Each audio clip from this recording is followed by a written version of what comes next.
नमस्कार दर्शकों, मैं एस्ट्रो स्नेहा शर्मा आप सभी का दशा महादशा प्रोग्राम में बहुत बहुत स्वागत करती हूँ। दिन की शुरुआत हस्तरेखा विज्ञान। हस्तरेखा विज्ञान में आज मैं आपके लिए जो जानकारी लाई हूँ वो एक वल्य के बारे में लाई हूँ। जैसा कि हमने पिछले एपिसोड में सूर्य वल्य यानी रवि मुद्रा के बारे में जाना था, आज हम जानने वाले हैं उसी के पास वाली उंगली के बारे में, जिसे हम बुध वल्य कहते हैं या बुध मुद्रा भी कहा जा सकता है। बुध की हम बात करें तो बुध शब्द सुनते ही सबसे पहले बुद्धि याद आती है। तो अगर हमें इस वल्य को समझना है तो सबसे पहले हमें बुद्धि को समझना जरूरी है। तो अगर आप इस प्रोग्राम को सुन रहे हैं तो आपको सबसे पहले इस बात का ध्यान रखना है कि जब भी हम बुध की बात करेंगे, वल्य की बात करेंगे, तो बुद्धि सबसे पहले आएगी। अब समझते हैं कि ये वल्य बनता कहां पर है। ये हमारी हथेली है, ये तर्जनी, मध्यमा, अनामिका और ये कनिष्ठा। कनिष्ठा है सबसे छोटी उंगली हमारे हाथ की। हाथ की छोटी उंगली का जो मूल भाग आता है यहाँ, जहां पर हमारा जॉइंट पड़ता है, यानी अनामिका और कनिष्ठिका के बीच का पार्ट। तो ये वल्य कैसा बनाएगा? अर्धचंद्राकार आकार बनाएगा, एक मुद्रिका के जैसा, जो सर्कल में नहीं होता लेकिन हाफ रहता है। तो ये कुछ ऐसा आकार लिए हुए बनता है। यूं ये जितना चौड़ा घेरा बनेगा, यानी अनामिका और कनिष्ठिका के बीच और कनिष्ठिका उंगली के पार जाता हुआ, ये जितना ज्यादा चौड़ा घेरा बनेगा, जितना ज्यादा लंबा लिएगा घेरा, ये उतना ज्यादा क्या बनेगा? स्पष्ट बनेगा। अब ये जितना स्पष्ट होगा उतनी ही परेशानियां बढ़ेंगी।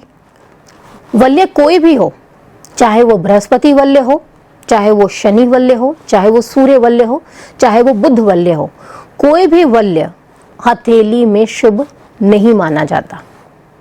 ये हमेशा ही क्या देता है? नुकसान देता ही देता है, वल्य किसी भी प्रकार का क्यों ना हो। इसके प्रभाव कुछ शुक्र वल्य के समान रहते हैं, लेकिन पूर्ण तरीके से शुक्र वल्य जैसे नहीं होते हैं। इसको ऐसे समझिए कि अन्य ग्रहों ने मान लो जैसे इसको बांध लिया हो। बुध वल्य कभी भी बनता है तो इसका मतलब यही है कि कुंडली के अंदर कई सारे ग्रहों के बीच में अकेला बुध होगा और मैलफिट प्लैनेट होगा, यानी पूरा का पूरा दूषित हो रहा होगा पाप ग्रहों से। यानी कि अगर हथेली के अंदर में इस वल्य का निर्माण हो रहा है तो इसका मतलब कुंडली के अंदर भी देखने को सेम चीज ही मिलने वाली है कि कई सारे ऐसे मैलफिट प्लैनेट्स के बीच में ये फंसा हुआ है, जिसकी वजह से ये अपने अच्छे गुणों को खो रहा है। और ये क्या करता है? बुध के सारे प्रभावों को बिल्कुल ही खत्म कर देता है। इसको ऐसे समझ सकते हैं कि अगर ये पूर्ण रूप से बना हुआ वल्य है तो जो बच्चा पढ़ाई कर रहा है, बाल्य अवस्था में है, उसको बहुत ही ज्यादा परेशानी आएगी अपनी पढ़ाई को पूरा करने में। क्यों? क्योंकि पढ़ने के लिए क्या जरूरी है? बुद्धि जरूरी है।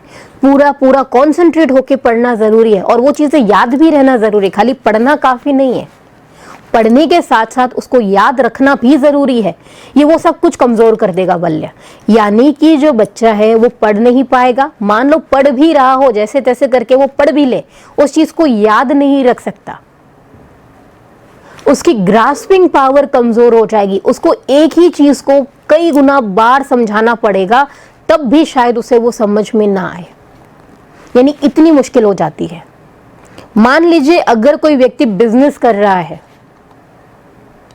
तो बिजनेस में भी उसको सफलता नहीं मिलेगी, क्योंकि ये वल्य अगर बन गया, क्योंकि बुध व्यापार का कारक भी है, तो ऐसे में व्यक्ति अगर खुद का बिजनेस भी करता है और ये वल्य हमें हाथ में दिख जाए तो हम सीधा मना कर देते हैं, आप जॉब कर लो, बिजनेस मत करो, सिर्फ पैसा डूबेगा ही आपका। आप सिर्फ अपने पैसे को लगातार आपके बिजनेस में लगाएंगे और ऐसा लगातार आपको देखने को मिलेगा। मुझे आज भी याद है, एक ऐसे व्यक्ति आए थे हमारे कार्यालय पर जिनका मैंने हाथ देखा था और बुध वल्य एकदम स्पष्ट रूप से बना हुआ था। उनका हाथ देखते ही सबसे पहला मैंने उनको एक ही बात बोली, आप क्या बिजनेस कर रहे हैं? तो उन्होंने बोला हाँ मैं बिजनेस कर रहा हूँ, क्योंकि उनके हाथ की जो बनावट थी वो लगभग वैसी ही थी जो एक बिजनेसमैन की होती है। लेकिन उन्होंने जो प्रॉब्लम बोली वो सेम उनके हाथ से क्लियर भी था। उन्होंने यही बोला, मैं बिजनेस तो कर रहा हूं लेकिन मेरे बिजनेस की लाइन मैंने इतनी बार चेंज कर ली, मेरी जो पैतृक संपत्ति थी वो लगभग खत्म हो गई, लेकिन मेरा बिजनेस स्टैब्लिश नहीं हुआ। तो इसी वजह से यानी वो हाथ में जो वल्य था वो इस चीज को कंप्लीटली क्या कहता था कि हाँ, ये वल्य बिल्कुल ठीक बना हुआ है, इनकी जो परेशानी है वो इनके हाथ से दिख रही है। तो ये वल्य व्यवसायियों के लिए सबसे बुरा माना जाता है। उस व्यक्ति की पूरी संपत्ति लगभग बिजनेस को चेंज करने में लग गई और उसे प्रॉफिट नहीं आया। कंप्लीट उसने सिर्फ और सिर्फ नुकसान ही उठाया। अपना तो उसने खोया ही, साथ में जो उसके पिता छोड़कर गए थे उसके लिए वो भी उसने सब कुछ नष्ट कर दिया। लेकिन बिजनेस उसका एस्टैब्लिश नहीं हो पाया।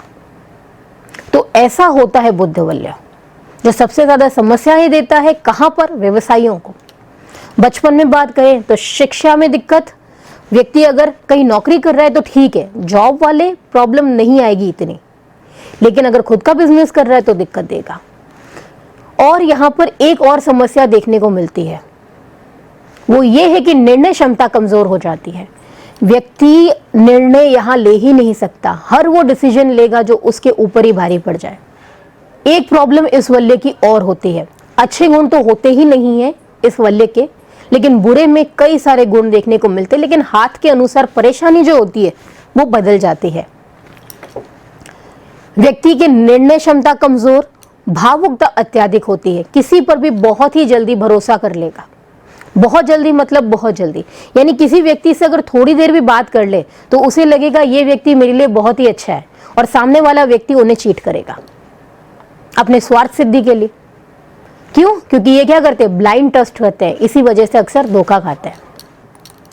इसीलिए बुध वल्य को खराब माना जाता है, चाहे वो गुरु वल्य हो, शुक्र वल्य हो, सूर्य मुद्रा हो, शनि मुद्रा हो, ये सब के सब खराब मानी जाती है। इसका सबसे बड़ा कारण ही यही है कि वल्य हाथ के अंदर शुभ माना ही नहीं जाता। शुक्र वल्य के बेनिफिट्स फिर भी थोड़े बहुत देखने को मिलते हैं, लेकिन बाकी अन्य वल्यों के मुश्किल है। हाँ, फलों में परिवर्तन देखने को मिल सकता है, जैसा मैंने आपको कहा, हाथ के अकॉर्डिंग।